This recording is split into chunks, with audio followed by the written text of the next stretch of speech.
seems like she's being right like 4 times a day.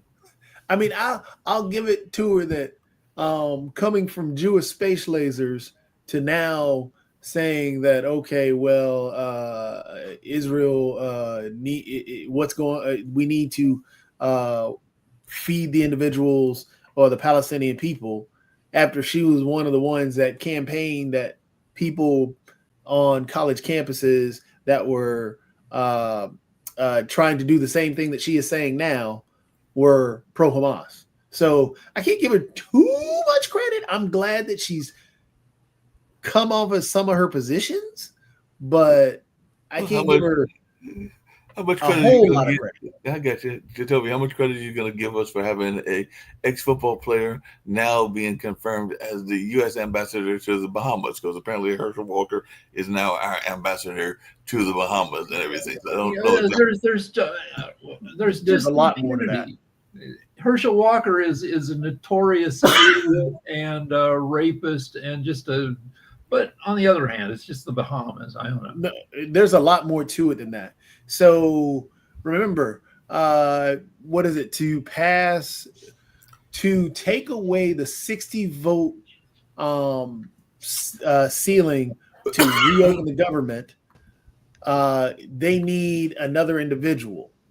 That other individual is now Herschel Walker, a failed person who ran for Congress or ran for it was either the House or the Senate in Georgia because of the rape, the dealing with his own kids that he won't even claim. I mean, he's a horrible person. What's the They're 60 vote using thing? I him. don't understand. What does being an ambassador have to do with a 60 vote? So does he now get a vote to? Does he now fit that 53 vote, or that make that 53rd vote to drop the threshold from 60 in terms of reopening the government to drop that threshold from 60 to 53? Yeah, but I think he's just an ambassador. I don't think he's a senator. So even though Bahamas has got some U.S. ties, I don't think that he has the vote tie and everything like that. So I think that we should be all right there and everything.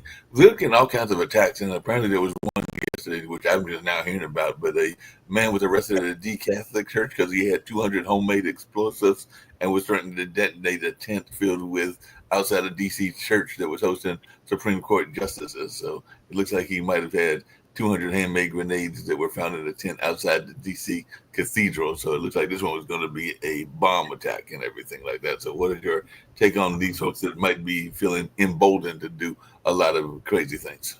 They're emboldened by It's the president. always stochastic terrorism, which is a fancy term for if you do a lot of hate speech, then the lunatics are going to do crazy, dangerous shit. Because we have 1/3 of a billion people in America, and that includes a very small fraction of dangerous, murderous lunatics. And you get them worked up by you know hate speech. Yeah, definitely. Hey, Sasha, it looks like, as you mentioned this earlier, that some of the even farmers and people that backed Trump in the past are starting to have second thoughts and everything. Because there was an article, I think it might have been in one of the networks, about a soybean farmer who backed Trump, feeling strain of the Chinese boycotts amid the trade war. So, are we going to see some more of these Trump-like folks realizing the pain of what they're going through and maybe having second thoughts about who they backed in the presidential election? Yeah, it's happening. And in fact, yesterday there was a disastrous meeting in the White House between Canadian Premier and Donald Trump. Um, so, interestingly enough, the real power in Canada in manufacturing and everywhere is with provincial premiers, not federal.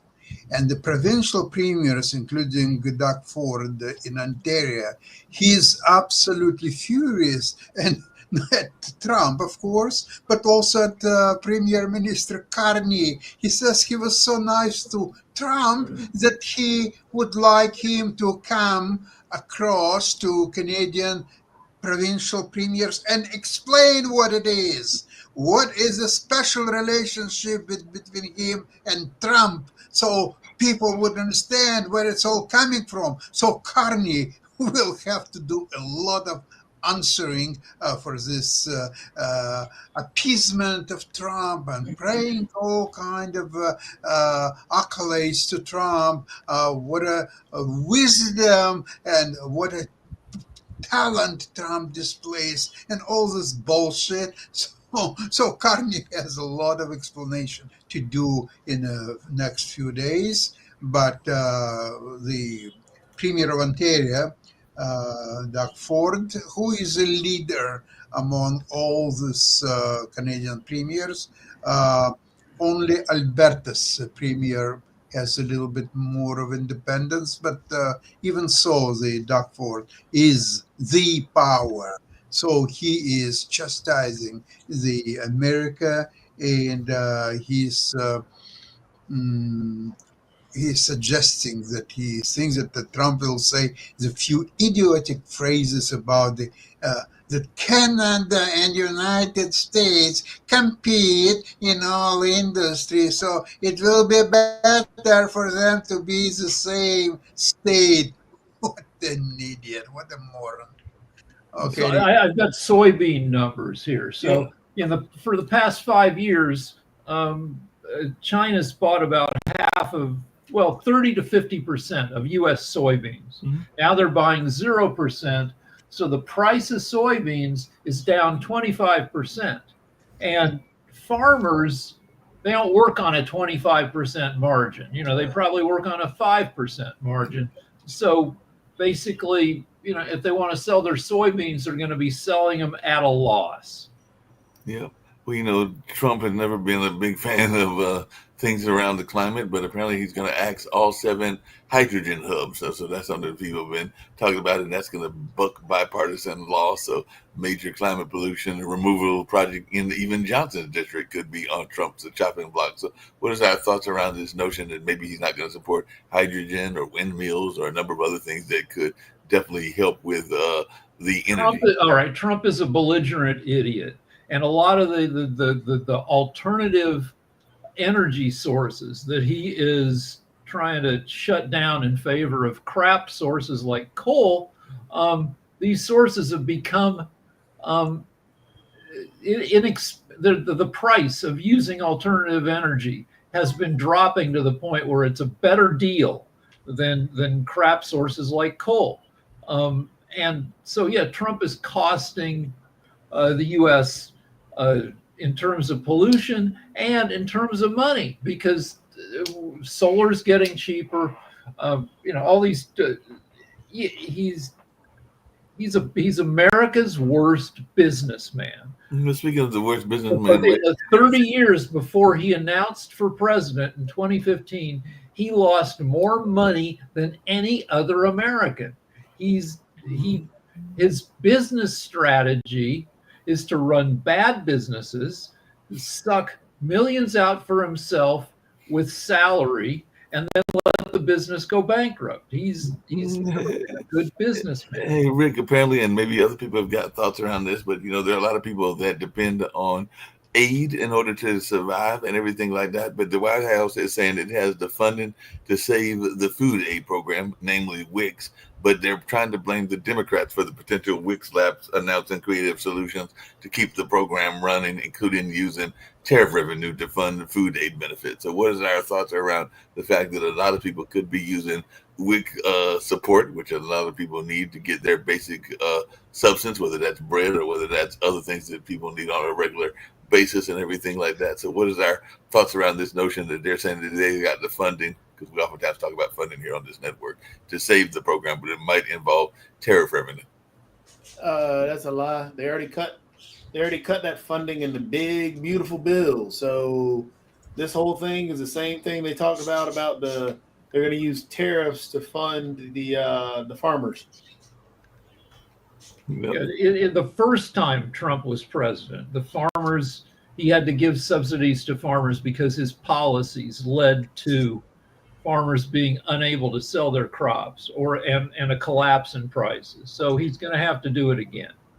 Hey, speaking of that, and I know we've talked about this, and I'd love to hear from anybody that wants to bring it up or throw their thoughts around it. But apparently, we've always had this conversation, both in this administration of Trump and the last administration, about the border wall. And apparently, the Trump administration has announced that the fewest border apprehension since 1970, and they're saying that the illegal U.S.-Mexico border crossings have hit the lowest level in over 50 years. So they are touting this, and they're talking about it plummeting since levels that have not been seen since the 1970s and the early 70s at that. So what is our take on this? Is this real or is this made-believe numbers?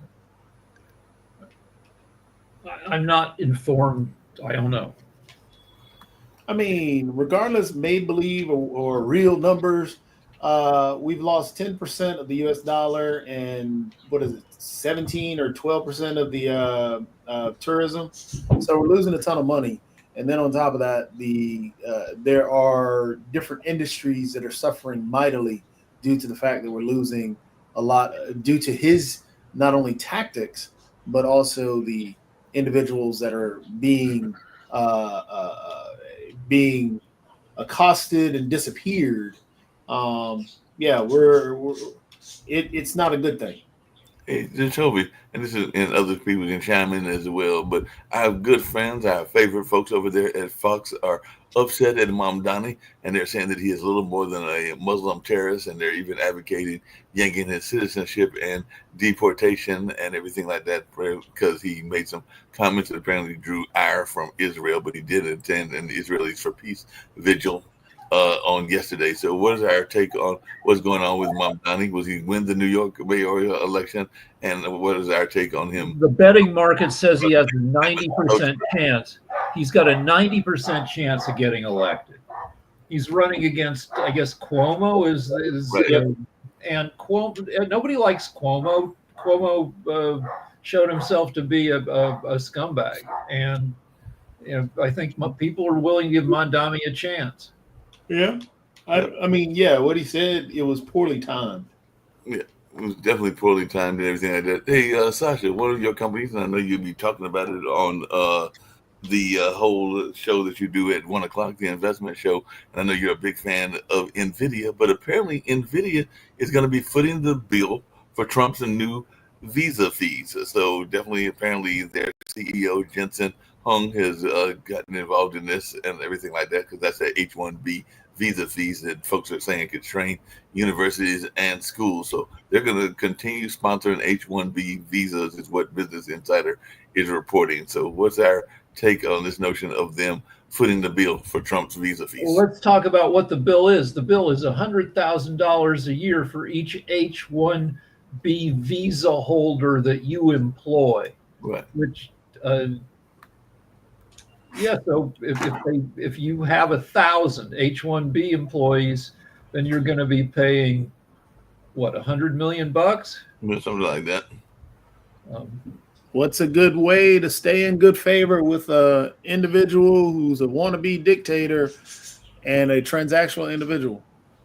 Exactly. This is a case of NVIDIA management's wisdom to understand that for next slightly over 3 years, they are living under the regime which is run by idiot and through his helpers, who are just probably even bigger idiots, although it's difficult to imagine.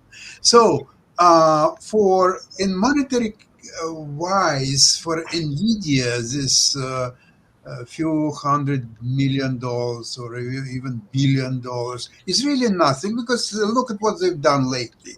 They injected $5 billion into Intel.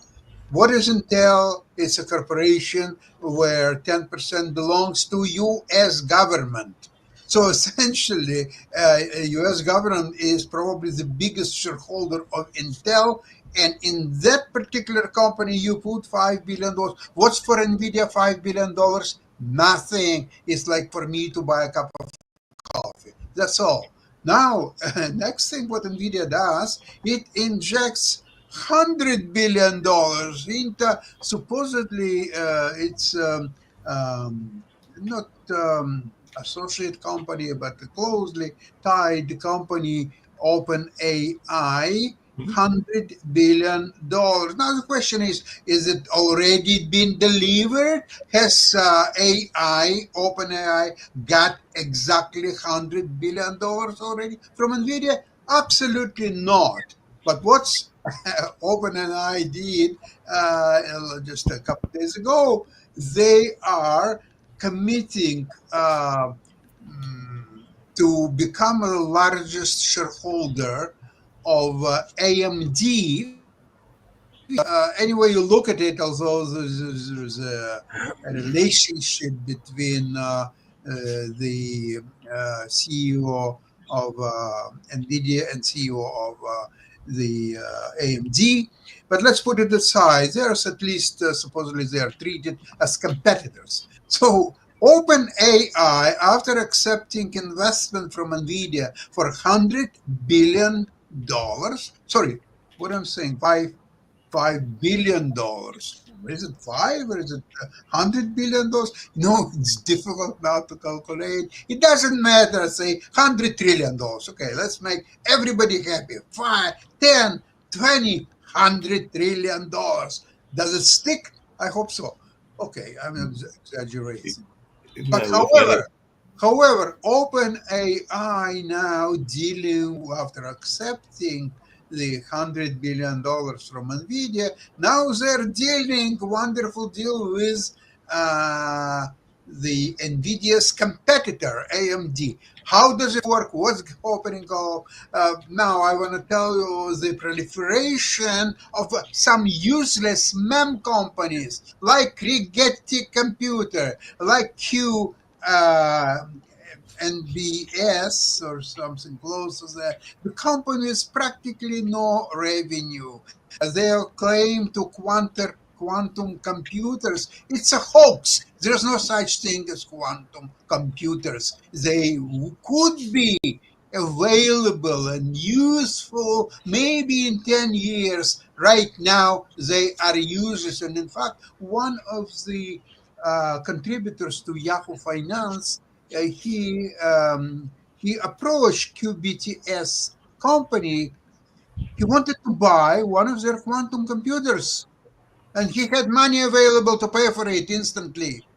You know what was the reply? Sorry, we don't have a product that you requested. Go and figure out.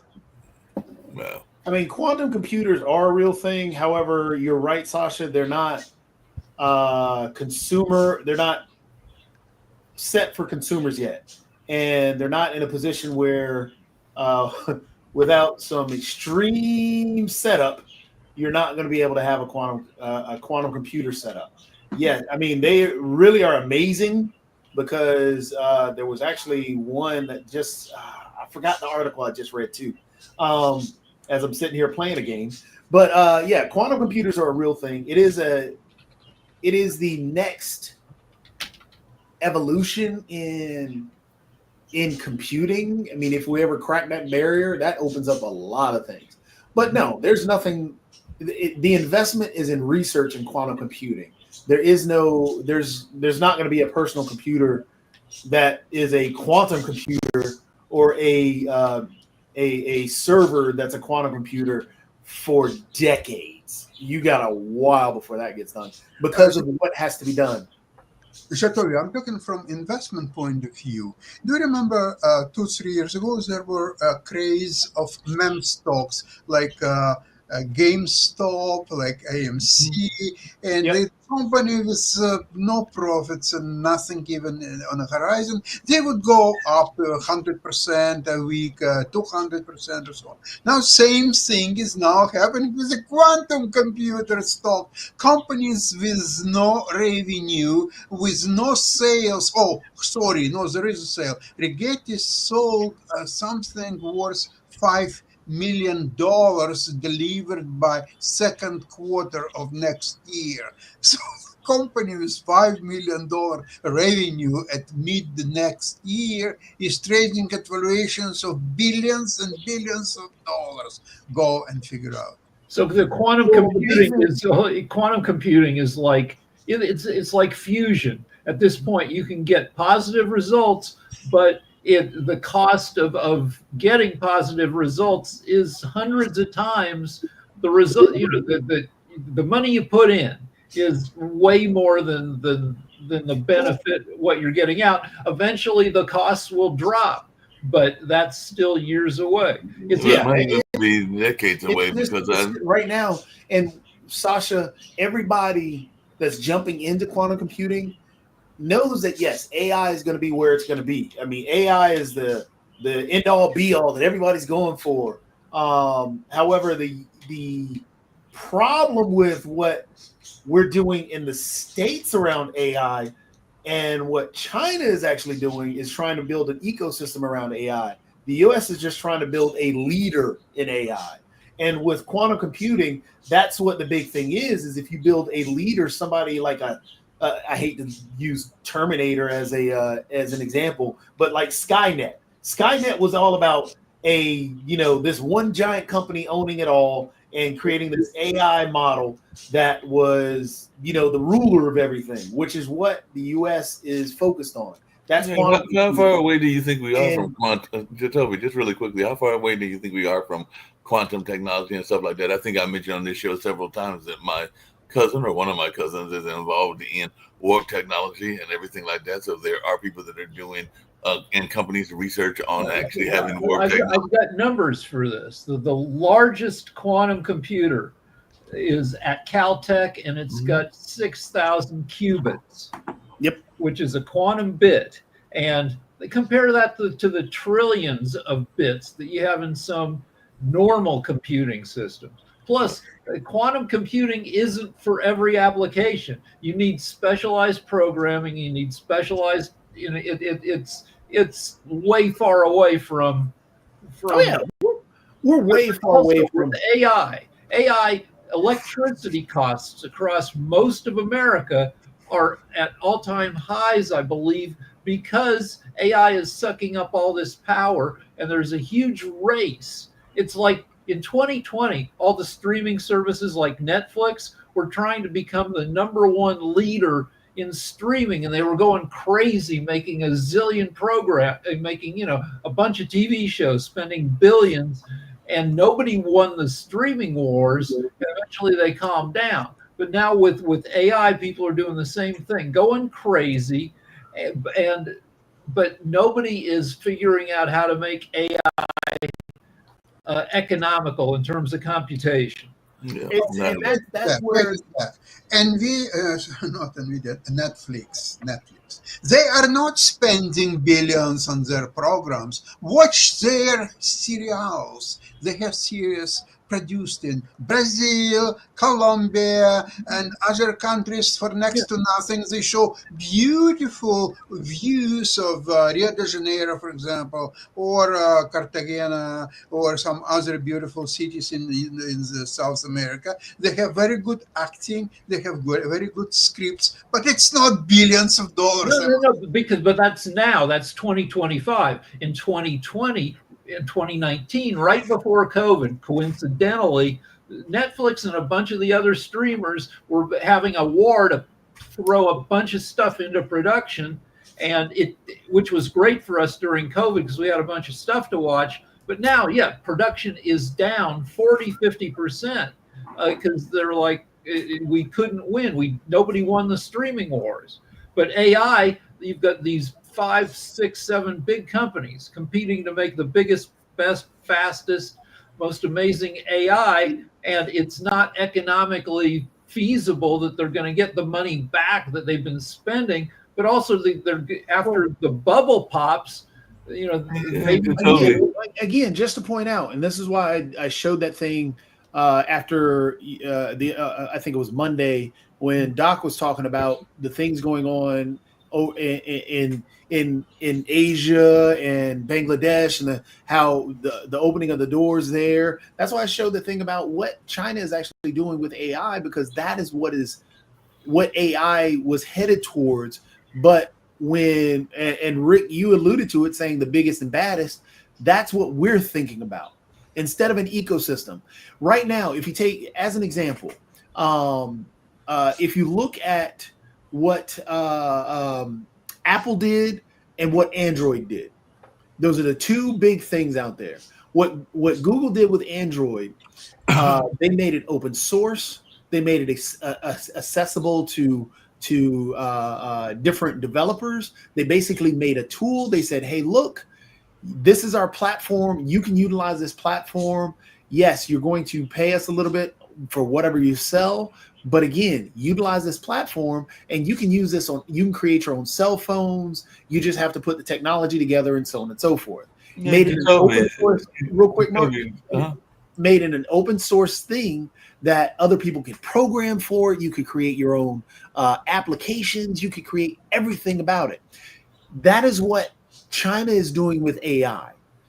What we're doing is the Apple model, where Apple model made everything proprietary and made it, hey, you've got to buy Apple, and this is all about us. We're going to be number one, and so on and so forth.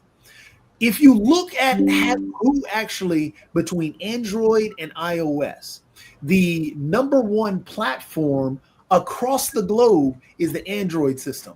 Why? Because it can be used on more phones. Yes, Apple has dominated the market in terms of just being the one phone, but if you add into account all the other platforms that are utilizing the Android model, Android is much bigger. It's the same thing Microsoft did when Microsoft and Mac were at their competing, because Apple went straight down the road of, we're going to go for the artists and so on and so forth, and we're going to make everything proprietary. You got to buy our MacBooks. We're going to have this ecosystem, and this is what you're buying into, and only that. Well, Microsoft dominates the PC world, dominates the computer world. Why? Because the software was a little bit more open. It allowed more access. It allowed more people to program for it. And so, again, that is what the Chinese market is right now doing, and that's why Dr. Sharif alluded to the open doors that were there for Bangladesh and the partnerships that they allowed. Yeah. And same thing with what's going on in Africa. They've opened the doors and done that, but speaking of not opening the doors and everything like that, I did have a quick question about what y'all are talking about and everything like that, because one of the things that I saw recently, and this is right up your alley, Jitovi, and I don't know if it's the same in other countries, but they're saying that more than 60% of U.S. game players are only buying 2 games or fewer per year. So I guess they're thinking that video games are down and everything like that. So I was just wondering your take on that, and that's just in the U.S. So it might be up in other places like Bangladesh and Canada and other places, but they're saying that, I guess, maybe because more people are out and about, that the video game market is down to some degree. Let me just quickly say, it might secretly be that the U.S. is fucking broke and that people aren't spending a bunch of money in general, because our economy is teetering on being shitty. But last year, people spent 6 times as much on video games as they did on movies. Right. $192 billion versus 32 for movies. Right. So statistics around video games, think about right now, everything. I'm trying to remember I'm gonna see if I can pull up the company that does all the statistics around it. But honestly, the video game market has evolved. So when you're talking about buying particular games, yes, producers are still putting out games. However, there are so many subscription services around gaming right now. A lot of people are in those subscription services. It's the same thing with, it's the same model that Netflix and HBO and all the other ones that are doing. You have the Xbox Live service. You have the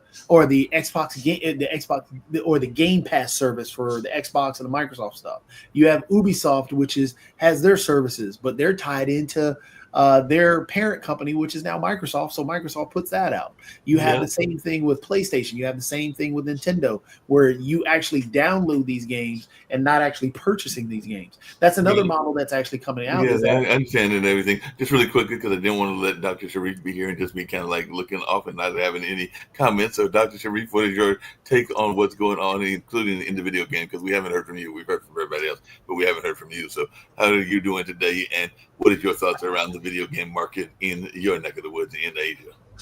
Okay, the video game market actually is growing, and especially the youth generation, they love these video games. They have heavily engagement I see it last 10 years, heavily engagement with the video game markets. But I just want to share some of the issues about quantum computing and artificial intelligence as it is growing. Let's say today in Bangladesh, I'm working with ICT ministries. We have our own satellite. Also, we do focus on this artificial intelligence research and semiconductor industry. So, from my World Talent Economic Forum institutions, we offer a like the semiconductor lab for Bangladesh government. Let's see what happens. But if you see this Asian market, there are a lot of collaborations and a lot of good things happening as China is leading. Definitely, USA and China is the leader for this AI industry, and there is competition in between China and USA. So, if you see this Indian market, Anthropic to open the first India office, and they're planning for 2026. And Anthropic's known for its cloud AI model, announced it will be established an office in Bengaluru, India, and this is one of the largest markets, right? On the other hand, OpenAI, AMD chief partnerings, OpenAI struck a deal with the AMD. AMD will supply Instinct's M1450 chips and deliver up to 6 gigawatt of computing power to support OpenAI next generation and infrastructure. Definitely, if you see this Bank of England also concerned about this AI, you also launched this Apply AI strengthened sovereignty. But very interesting point for me as Trump administration, they are trying to stop immigration process. I see all of the talented, especially from this Tripoli and CSE and these computer engineers, they are now focusing on this China market, as China heavily investing in what you're discussing about AI, what you're discussing about this quantum computings, what you're discussing about this like super intelligence technologies and startup. Uh, uh, they are heavily investing. Besides this game industry, drone industry also improving even in Bangladesh. We are working with Chittagong Business Incubations. It's the largest business incubations in South Asia. So they are also improving. On the other hand, uh, India Institute of Technologies, as they have a lot of talented in this area, they are also contribute a lot for this quantum computing, for this game industries, for this AI. So there are a lot of talent in the South Asia or this Asia Pacific, and most of them young, and they have core interest about STEM educations. And even though in USA university, honestly speaking, I see the Chinese and Indian student, they do more focus on STEM education compared to the North American students. So maybe Trump is right. He is growing with this populism concept, but talent has lot of opportunity. If you have talent, if you have young populations, they have lot of opportunities, and they can take these opportunities and they can move forward. On the other hand, this I just want to share this. According to my understanding, not only this Asia Pacific, UAE, the Dubai, can be the next Silicon Valley. They are doing excellent jobs. They are the first country, those who have AI ministry, right? They are the first countries in the world. They have their own AI ministries. So emerging economy doing excellent jobs. People, they have talent. They are also investing money for that particular issue. But what you discuss is these billions and trillions, and I do not know actually what the meaning of billions of trillions dollar. But I have a lot of my good friends and my students in USA. They have lot of debt and they for their educations. They have to they're almost broke. So I say, why you using your time in California? Let's come to Bangladesh or India or China or Singapore and build up your careers and open new careers and everything. So I request all of the young talented people, even in USA, you should come to emerging economy. You should come Asia Pacific. You should come even Dubai, Saudi Arabia, or in Qatar. It has a huge opportunity, and you can use your talent. It's not everybody want to run behind USA. USA should come to emerging economy to grow their career. Thank you. No problem at I all. want to come here. Wait, I want to compare the AI bubble to the internet bubble of 1999. Right. So the big AI companies are spending more tens of billions of bucks, hundreds of billions, on building these large models, money that they will never be able to reclaim in terms of companies paying them for these services. What they want to be is the one that survives the AI wars and becomes the big one, the one that everybody uses. This is similar to in 1999, everybody thought they were going to become a millionaire by building a web portal. My writing partner and I were building the Man Show website. And we thought, well, we're going to get all the men in America. This is going to be the page they come to when they start surfing the internet, when they sit down at their computer, and we're going to be millionaires. And that didn't work. The internet bubble in '99 collapsed. It wiped out companies like Pets.com. There were a zillion companies where everybody thought they were going to get rich, and then no, everybody lost all their money. And then in the early 2000s, one company did finally emerge as the portal, Google, where Google's the main portal now and everything. What you're saying, Rick, and this is why, even I'll reiterate again, there's a difference between creating creating an ecosystem and trying to dominate a market. Trying to dominate a market is what creates that bubble. Trying to create an ecosystem where there's actual useful uses with what's going on, integrating it within our society, making it have roots to where, for example, we use our cell phones every single day. Even the apps and the searches and all the other stuff, that's building an ecosystem around something that's necessary. Yeah. But just creating an application where people have an ambiguity or there's not a defined use for it yet, because when we talk about AI, we're not even thinking about all the things that it does. We're talking about all the things that, that image that it created is kind of cool. Well, that's not really AI. That's just what we visually see and that's what I understand. Yeah, that's a bubble. That's not. Well, speaking of that bubble, and we're winding down and everything along those lines, how much do you think it matters going back to old-fashioned branding when companies just kind of like change things? Because I just saw that Domino's, and I sometimes order Domino's, has got with a brighter logo and a new jingle, and it looks like they are trying to change their market and trying to go for a younger demographic and everything like that. They've even got something called Tribuzi that they are tying into their new look and everything like that. So how much is that old-fashioned? Sasha's had his hand up. Mark, thank you so much. I'd like to mention about what we discussed before. AI and there is AI and there is infrastructure required for AI, and they're not the same. For example, the brilliant company by the name Oracle that went up on earnings, it jumped in one day 30%, if not more, and it was like ecstasy. Ellison became the world's richest man, surpassing Elon Musk and likes. Now, yesterday, there was a revelation that they lost $100 million on renting out NVIDIA's chips for their infrastructure projects. So right now, while they're talking about AI and infrastructure and data centers and all those wonderful things, the companies like Oracle losing $100 million. So what you're going to say about the companies like Rigetti and D-Wave Computing and all that stuff? This is, I'm afraid, a giant bubble, which could be even bigger than internet bubble of the 2000s. And I agree with what you're saying, Sasha. I agree. Because again, if you're not creating the infrastructure, if you're not creating the ecosystem, you're just setting yourself up for a big bubble. And that's what we're doing, is setting everything up for a big bubble. But this is why, again, I point out, with this integrating AI into, not only the robotics, the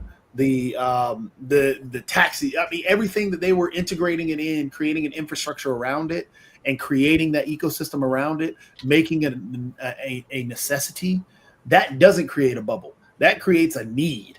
that creates other industries that wanting to come in, and I need to upgrade your battery system that'll help your infrastructure, or that'll help your ecosystem that you've created around AI and running that database.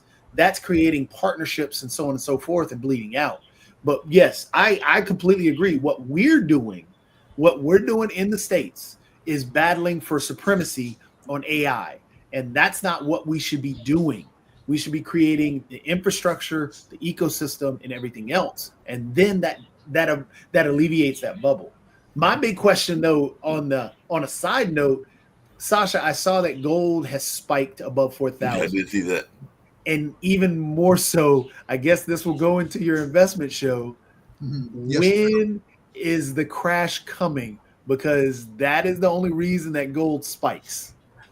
You see, there is a correlation between gold and other assets like stocks, industrials, and AI stocks, and just any stocks. And you see, very seldom happening that both these tangible assets like stocks and gold will go higher at the same time at the furious pace. Normally, gold is like a place to park your capital while you're doing something else on stocks or bonds or anything like this. When the gold getting higher than S&P 500 or almost any other stocks, this is a troublesome.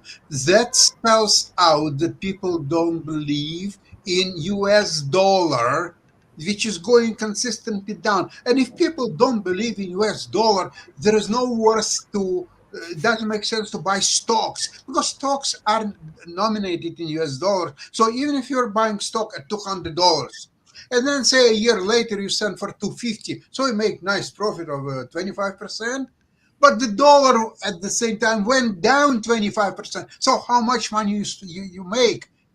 Zero. But if you would invest this money instead of stock in the gold, and gold went up, say 100% in 2 years, and it has a lot of room to run. You can't even peg, was it at 5,000, 6,000? You don't know how far. In the present environment, with the idiot president, you can't even calculate how far gold can run.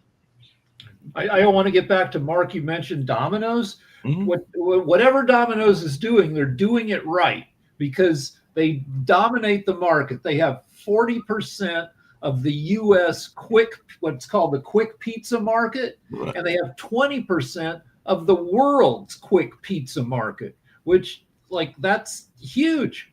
So there's Yeah, but it seems like their marketing tricks are working, and it seems like whatever they were doing was trying to go after what we've talked about before, some of the younger folks, so like the Gen Zs and other folks along those lines. So they are always, like a lot of companies, adapting and adapting. And their also market. Domino's pizza, you make fun of it, but it's delicious. It's super salty. And it tastes great. Yep. So on that note, we're going to get on out of here, and we'll have some more conversation around investment. Who knows? Maybe they'll be investing in Domino's for all we know on Sasha's show and all along those lines. But we're going to get on out of here, and we'll have some conversations around NVIDIA and other things at 1 o'clock. So I'll see Sasha at 1 o'clock. And of course, we've got Weed Wednesday and other shows coming this way, including Follow the Brand, which is about branding, at 7 o'clock. So a number of great shows that folks can catch here on the network. But right now, it's time for us to get on out of here. So I'll catch you two gentlemen later and see you at 1 o'clock, Sasha. Bye-bye.